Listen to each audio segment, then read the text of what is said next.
हम लोग उस दिन सुने थे, होई भिस्त जो चित्त न डुलावे, है ना।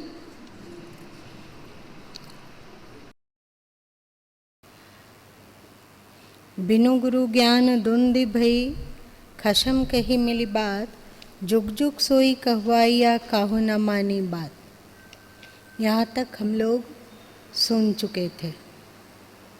भरनहु कवन रूप और एका, दोसर कवन आही जो देखा, वो ओंकार आदि नहीं वेदा, ताकर कहो कवन कुल भेदा। नहीं तारागन नहीं रविचंदा, नहीं कछुओत पिता के बिंदा, नहीं जल नहीं थल नहीं थिर पौना, को धरे नाम हुकुम को वरना। नहीं कछु होते दिवस निजुराती, ताकर कहो कवन कुल जाती।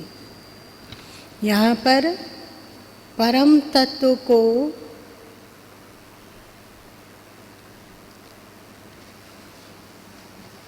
विशेष रूप से वर्णन किया गया है।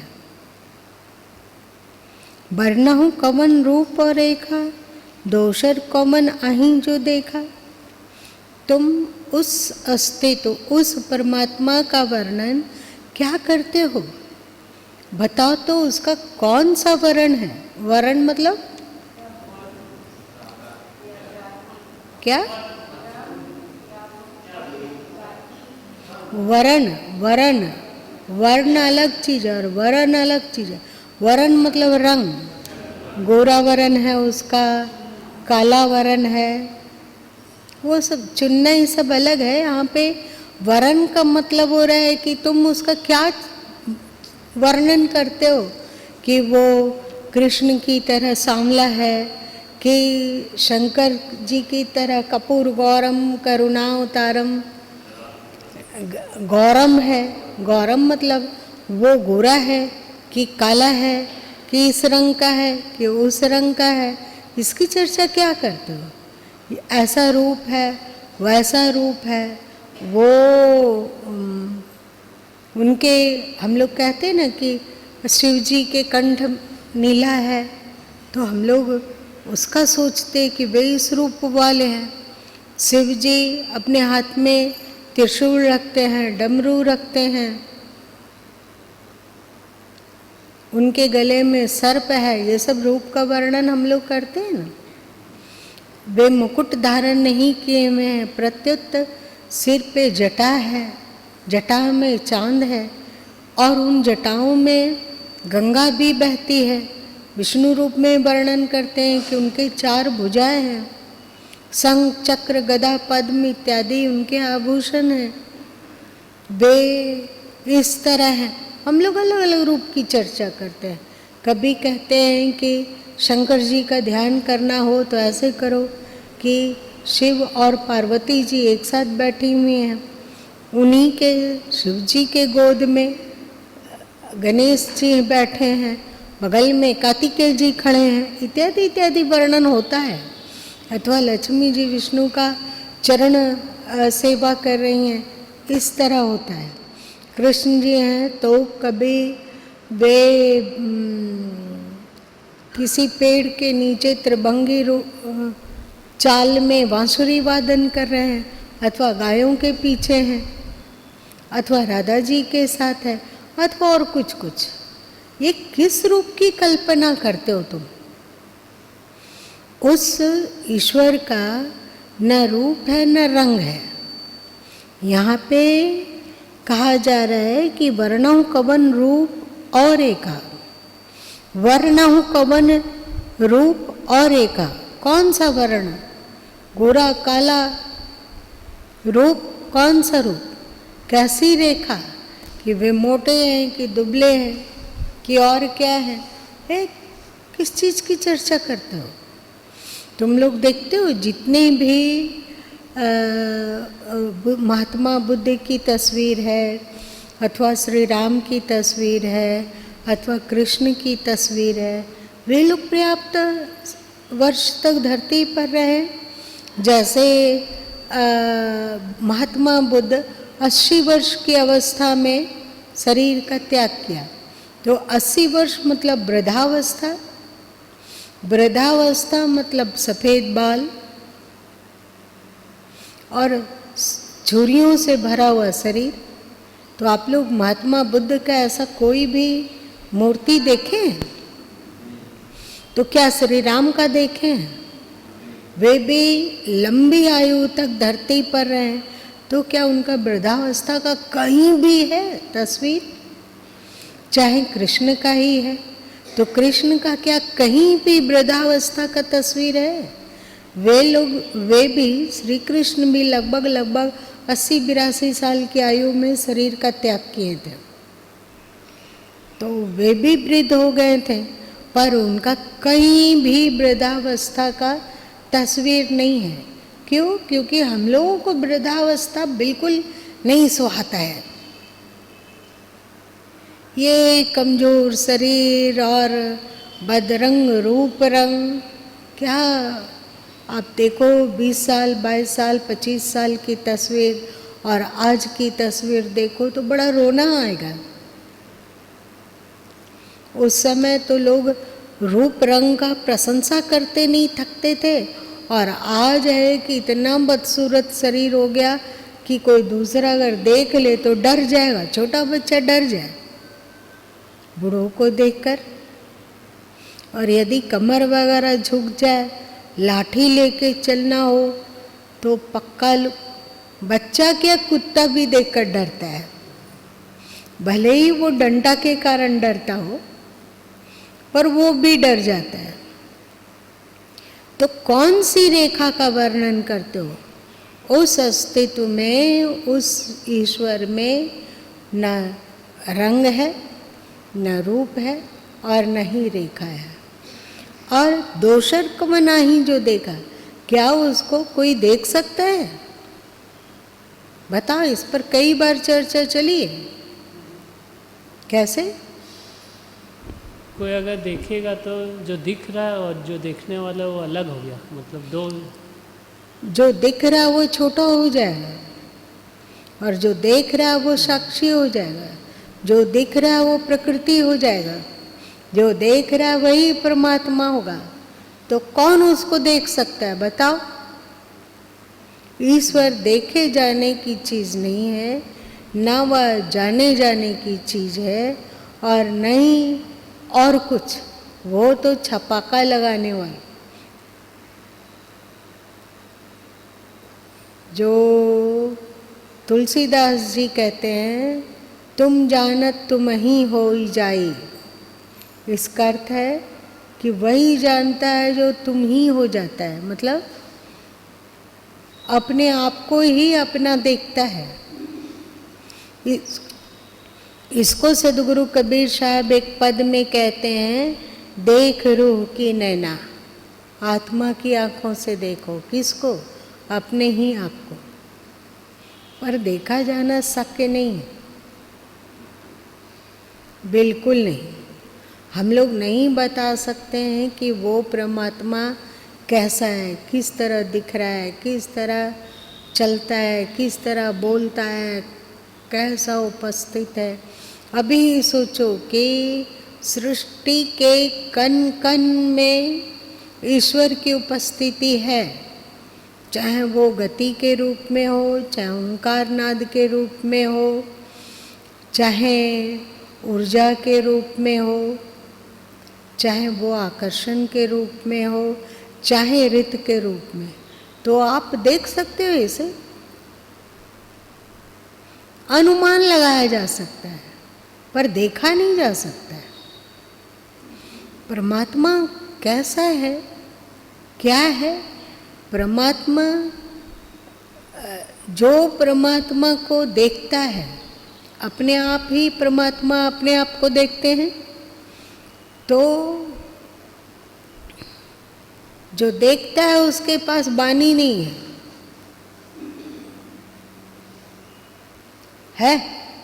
वो कैसा है? ये तो वाणी इत्यादि शरीर में है। दूसर कॉमन आई जो देखा, कौन है दूसरा जो उसे देख लिया? मतलब उसे नहीं देखा जा सकता। 100 बात की एक बात। ओ ओंकार आदि नहीं वेदा, वहां पर ओंकार भी नहीं है। ये किस स्थिति का वर्णन है? परमात्मा के निःशब्दम स्थिति का वर्णन है। बताया गया ना कि उनके एक पाद में, मतलब एक हिस्से में ही अखिल सृष्टि है, बाकी वो बिल्कुल शांत है। उस शांति में चैतन्यता है, उस शांति में आनंद है, पर उसको जाना नहीं जा सकता है, डूबा जा सकता है। तो यहाँ पर सद्गुरु कबीर साहब कहते हैं कि वो ओंकार, वहाँ ओंकार भी नहीं है। आदि मतलब उसका कभी आरंभ भी नहीं हुआ है, क्योंकि जिसका आदि है उसका अंत भी होगा, ये नियम है। तो उसका कभी आदि नहीं है, मतलब वो शाश्वत है। सब कुछ अभी जो इस पद में कहा जा रहा है, ये सब कुछ ऐसे ही वेदों में भी कहा गया है, वेदांत में भी है, पर इतना खुला हुआ नहीं है, इतना खोल कर नहीं चर्चा किया गया है। ऐसा लगता है कि वेद के ऋषियों ने जो देखा, जो अनुभव किया, जो जाना, अथवा जो ज्ञान उनमें उतरा था, वो उसी ज्ञान में सद्गुरु कबीर साहब भी जीवन जी रहे थे। उन्होंने केवल वाक से नहीं कहा, मतलब ऐसा नहीं कि वो कहीं वेद पढ़ लिया और उसके कारण उसको दोहरा रहे हैं, ऐसी बात नहीं। उन्हें मन के मौन हो जाने पर, जो मौन मन से नहीं देखा गया, आँखों से नहीं देखा गया, जो सूरत मतलब परमात्मा का ही एक हिस्सा आत्मा ही अपने आप को देख रही है, तो उसका आदि नहीं है।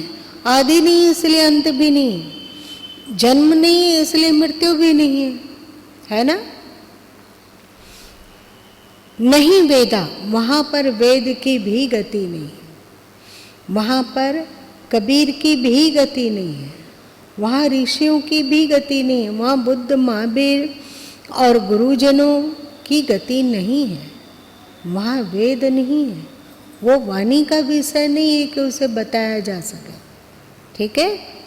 ताकर कहूँ कवन कुल भेदा, बता उसका कौन से कुल खानदान और भेद की तुम बात करते हो कि श्री राम सूर्यवंशी थे कि कृष्ण चंद्रवंशी थे, हम लोग बोलते हैं ना।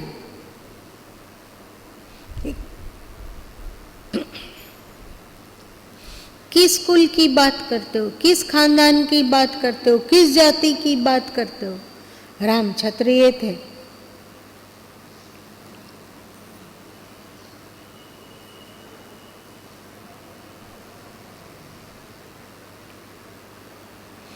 कृष्ण चंद्रवंशी क्षत्रिय थे, यादव थे, अथवा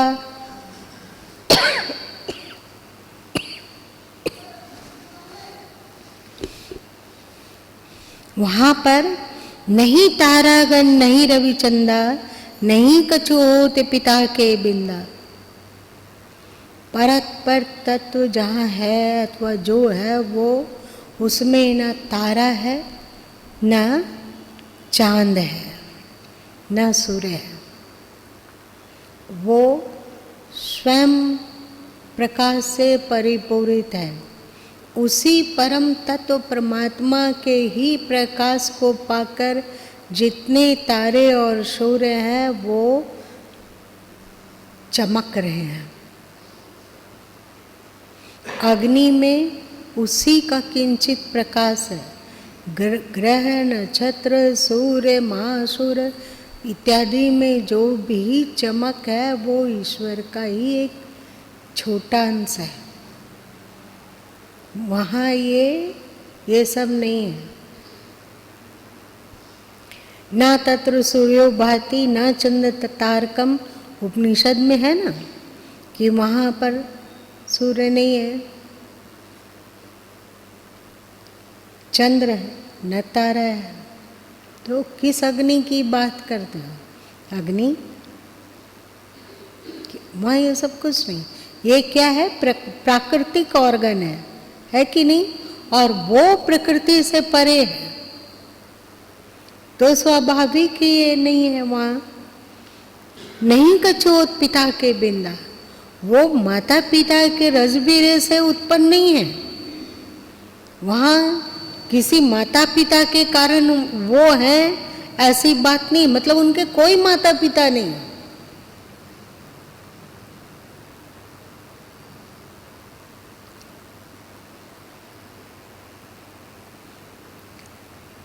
नहीं जल नहीं थल नहीं तेरे पौना, वहाँ जल नहीं है, वहाँ थल मतलब धरती भी नहीं है। नहीं जल नहीं थल नहीं थिर पौना, वहाँ पर थिर स्थिर अकंप रहने वाला आकाश भी नहीं है। थिर है ना आकाश, कि वो भी चलता फिरता है, हवा चलती फिरती अनुभूत होती है, अग्नि भी चलती फिरती नजर आती है। आप यहाँ से वहाँ तक घास लगा दीजिए और इस कोने में आग लगाइए तो अग्नि चलती है कि नहीं? और मोमबत्ती है तो वो चल रही है ऊपर की ओर की नहीं? वो थिर नहीं है। पानी है, पानी चलता है कि नहीं? पृथ्वी चलती है ना? एक ही तत्व है आकाश जो नहीं चलता है, वो थिर है,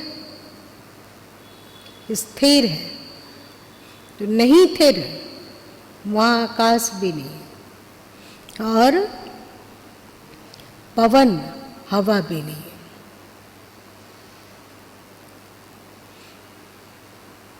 को धरे नाम हुकुम को वरना, तुम किसके हुकुम से नाम और वर्ण की चर्चा करते हो?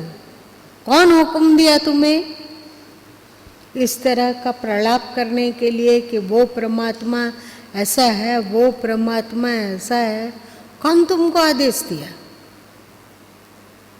कहाँ से ये सब मनगढ़ंत बातें ले आए? वो परमात्मा है, पर इस छोटे से मन से जाना नहीं जा सकता है, इस बुद्धि से निर्णय नहीं किया जा सकता है, अनुमान किया जा सकता है बस। बिना चित्त डोलाए स्थिर होकर उसे घूट घूट पिया जा सकता है, उसमें जिया जा सकता है, उसमें ठहरा जा सकता है, पर उसको जाना देखा नहीं जा सकता है। ठीक है?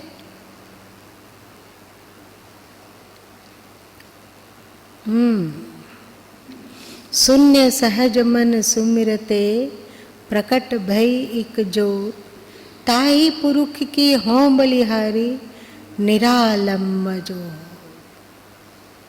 तो हुआ शायद जिज्ञासु अथवा साधक अथवा शिष्य जिज्ञासा किया होगा कि फिर चलो उसे हम प्राप्त नहीं कर सकते हैं, पर प्राप्त हो तो सकते हैं ना।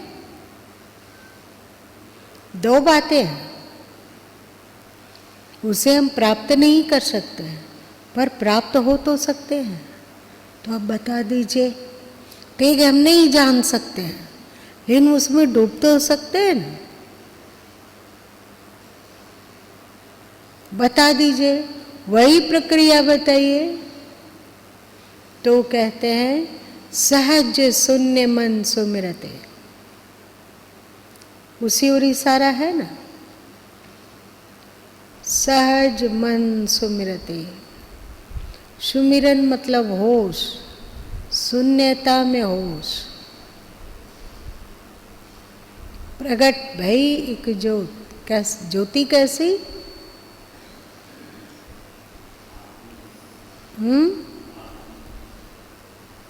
ऐसा नहीं।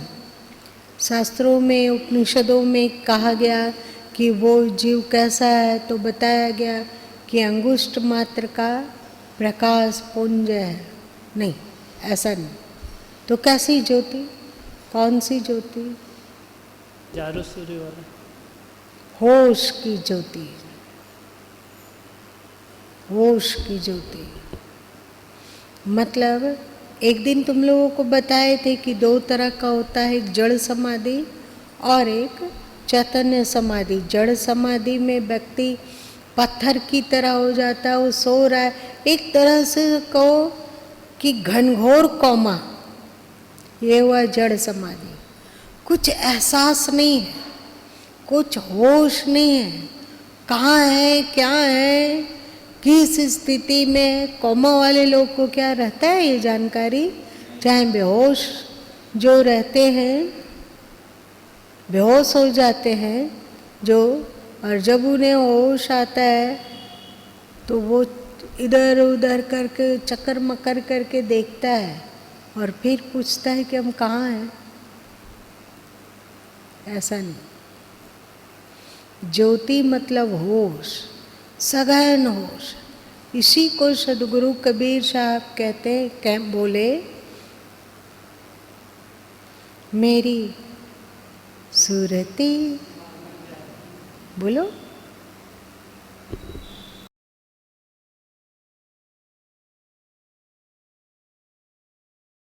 मेरी सुरती सुहागन जागरी, मेरी सुरती सुहागन जागरी, जागरी हो जागरी, जागरी हाँ जागरी, मेरी सुरती सुहागन जागरी, मेरी सुरती सुहागन जागरी।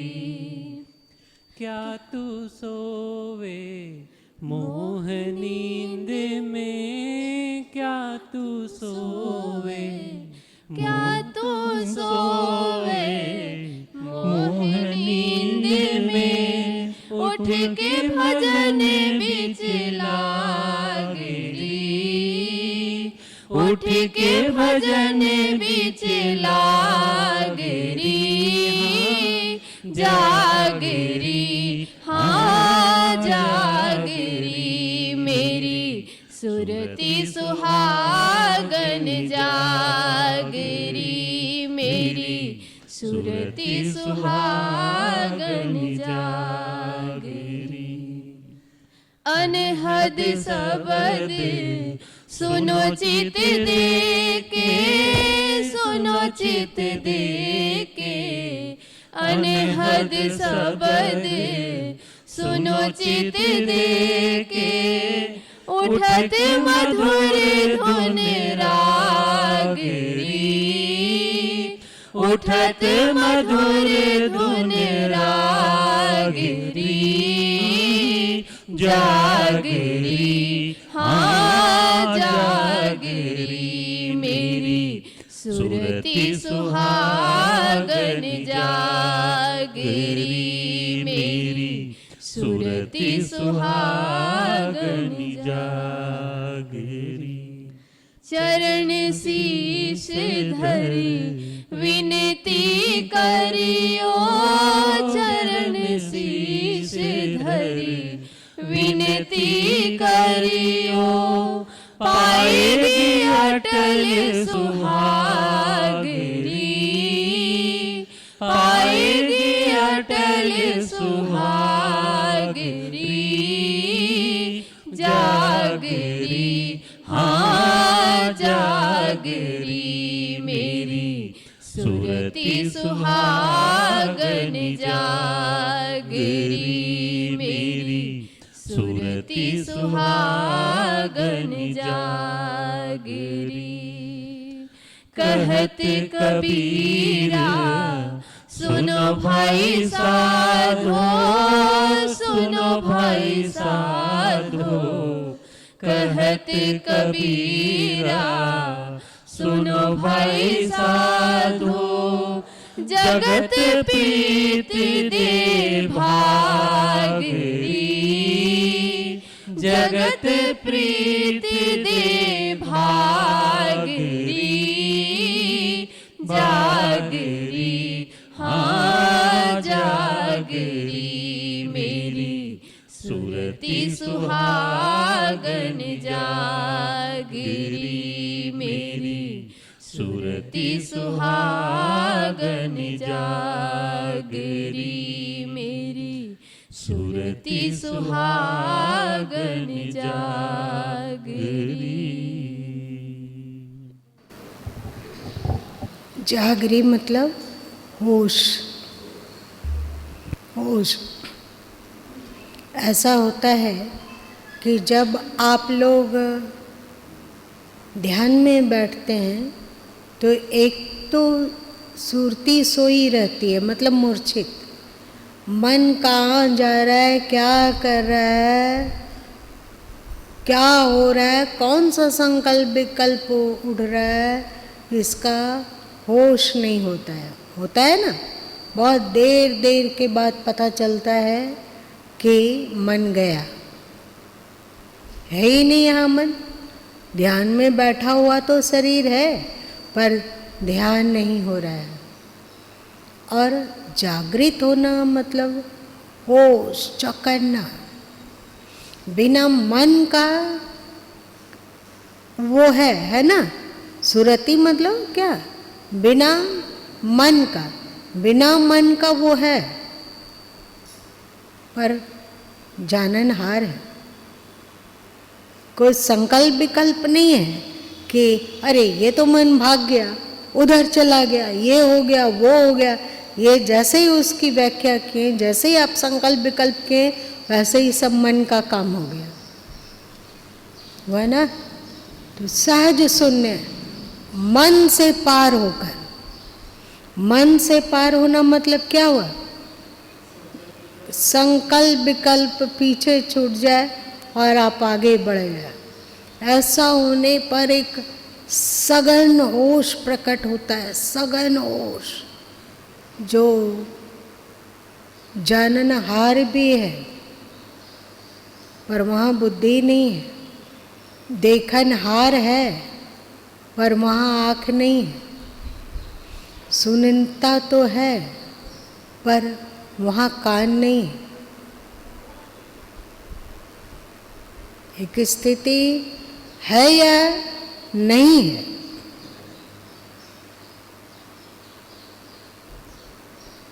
कान नहीं है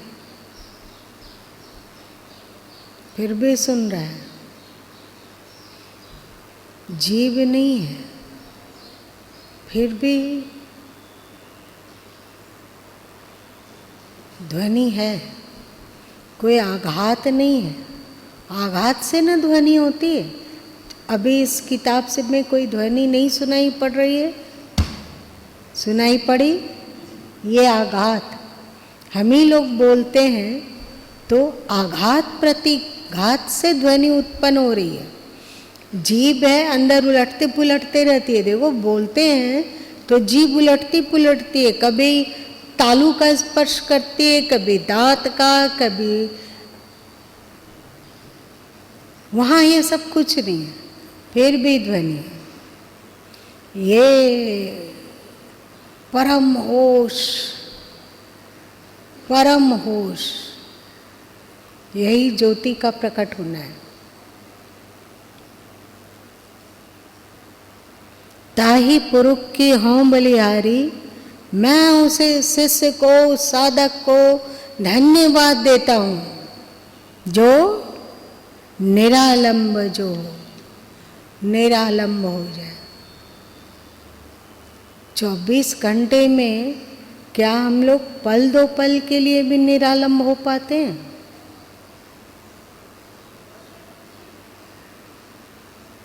जहाँ ना संसार तो बहुत पहले ही छूट गया, जहाँ ना शरीर है, ना प्राण है, ना मन है, ना बुद्धि है, ना चित्त है और ना ही इंद्रियां हैं।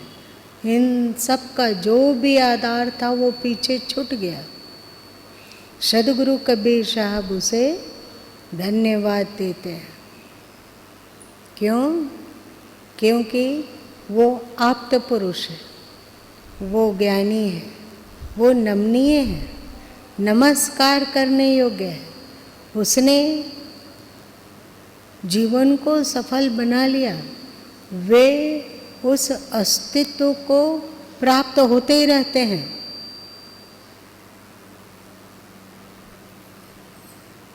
उस अस्तित्व को प्राप्त होते रहते हैं। निरालंब होते के साथ ही जहाँ हैं वही अस्तित्व है। जब तक अवलंब है, मेरी बात बोरिंग लग रही है क्या? जब तक कहीं भी अवलंब है किसी भी चीज में, तब तक वो अस्तित्व में हम नहीं जी रहे हैं। उस अस्तित्व में छपाका नहीं लगा हुआ, उस अस्तित्व में डुबकी नहीं हुआ। वो सब हमारे मन की कल्पना है। निरालंब में मन की कल्पना, मन का विचार सब पीछे रह गया। इसी को जीवन मुक्त अवस्था कहते हैं। ये मोक्ष की अवस्था मरने के बाद मिलेगा कि जीवन काल में मिलेगा? जो सदगुरु कबीर साहब कहते हैं कि बहुत सारे लोग कहते हैं कि मृत्यु के बाद वो बैकुंठ गया, कि वो जन्नत गया, कि वो साकेत धाम चला गया, कि वो शिवलोक को पधार गया। चाहे तुम लोग मृत्यु के समय लिखा जाता है सतलोक वासी हो गया। ये सब मरने के बाद ही क्यों होता है? मतलब हम लोग केवल कल्पना में जी रहे हैं। जो जीवन मुक्त है वो विदेह मुक्त भी है, और जो जीवन मुक्त नहीं हुआ वो विदेह मुक्त कैसे होगा? देह जब नहीं है तो वो मुक्त कैसे होगा? है सही बात? तो निरालंबता अथवा जीवन मुक्ति ये जीवन काल में ही पाया जाता है। जीवन काल में ही इसमें स्थिर हुआ जाता है।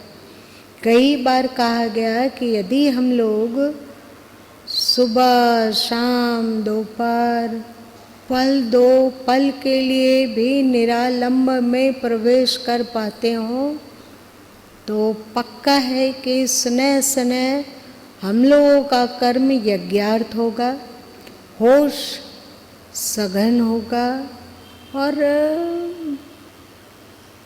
स्वाभाविक ही विकार छूटने लग जाएंगे। मेंढक जब जन्म लेते हैं, ये रामकृष्ण परमहंस जी उदाहरण दिया करते थे कि जब मेंढक जन्म लेते हैं तो उसमें इतनी इतनी छोटी छोटी पूंछ होती है। जब मेंढक बड़ा होते जाता है तो पूंछ झड़ जाती है। वैसे ही लत्ती वाली सब्जी झींगा परोर इत्यादि में एक जो फल बनने वाला रहता है तो फल इतना बड़ा है और उसके मुंह पर एक छोटा सा फूल है।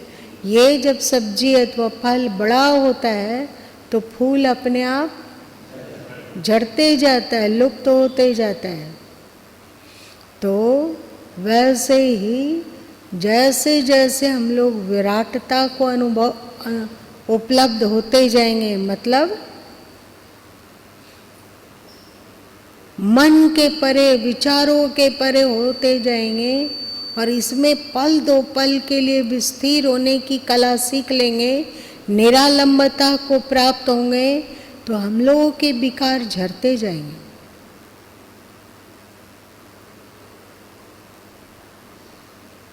बहुत सारे लोग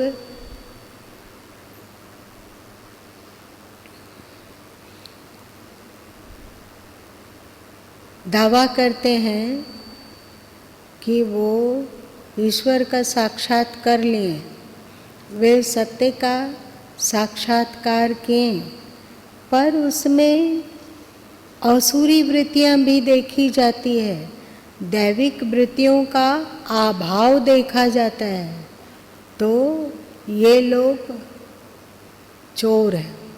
कहा गया है ना कि जो यज्ञ में बचे हुए अन्न को खाने वाला है वो तो पाप मुक्त हो जाता है। याद है ना, इस पर एक बार चर्चा किया गया था। और दूसरे में कहा गया कि यज्ञ से ही वृष्टि होती है, और वृष्टि से अन्न उत्पन्न होता है। आई बात याद? तो यज्ञ से वृष्टि होती है, यज्ञ मतलब निष्काम कर्म से परमात्मा की करुणा बरसती है हम पर, उससे अन्न उत्पन्न होता है। अन्न उत्पन्न होता है मतलब क्या बोले? आत्मानंद। आत्मानंद की उपलब्धि होती है। शुरू में यज्ञ मतलब क्या? दैविक गुण, निष्कामता अथवा सर्वजन हिताय सर्वजन सुखाय वाली स्थिति। दो बात है। एक बार हमारे पूर्वज बोले बहुजन हिताय बहुजन सुखाय, फिर वे बोले सर्वजन सुखाय सर्वजन हिताय, सब फिर बोलते हैं सर्वे भवन्तु सुखिना।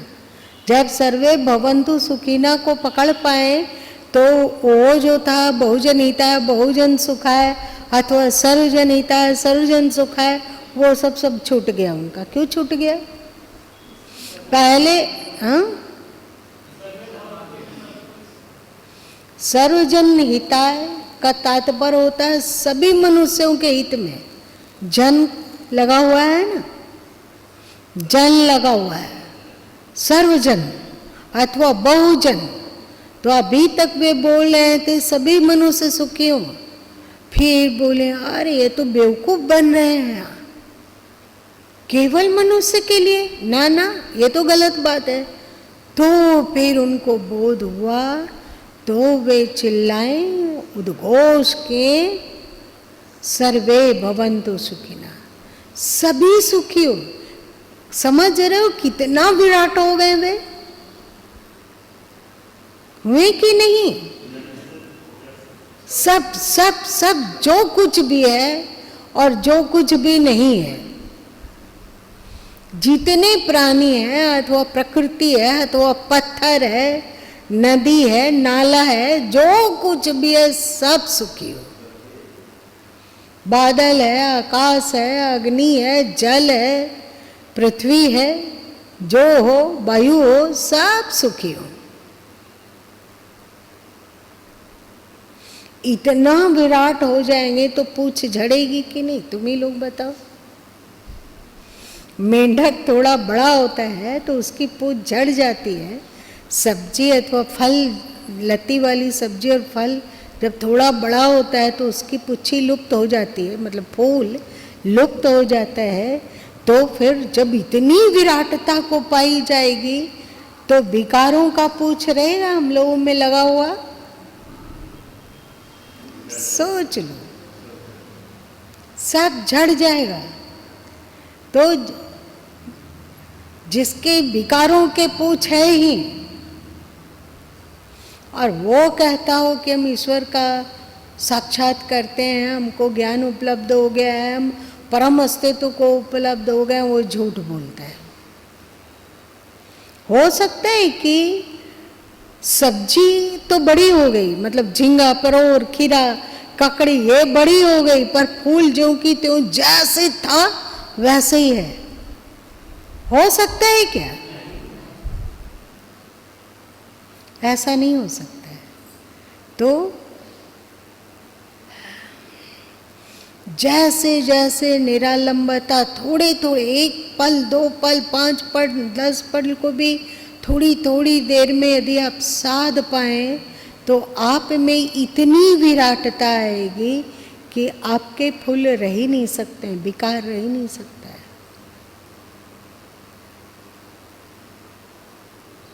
ये धन्यवाद के पात्र हैं कि नहीं, बोलो, है ना?